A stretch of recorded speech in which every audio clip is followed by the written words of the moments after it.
אמא, שקט. 5 דקות על הרגליים. אמא.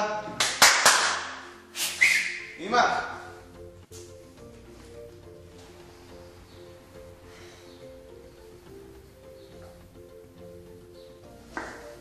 מה זה? איפה אני? איפה רונלדו שלי? מה זה התמונות האלה? אימא'לה.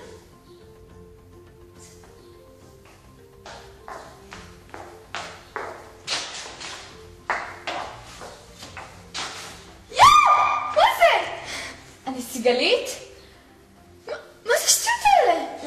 לא, זה חלום. תתעוררי, תהילה? מה זה שטות? מה זה? אם אני תהילה בגוף של סיגלית? אז סיגלית בגוף שלי? אוי ואבוי, איך לא יכולה להתקשר לסיגלית. זה לא נורמלי. נו, תעני כבר. וואי. סיגלית, אותה? תהילה, איזה קשה התקשרת. מה זה? מה קרה לנו? אני לא מבינה כלום. התעוררתי פתאום בבית שלך. תקשיבי, אני בבית שלך עכשיו, אני בהלם. את זוכרת מה קרה לנו אתמול בלילה? אני מראה לי משהו עם קטי, נמלה משהו, מוזרה ונקה הזאת.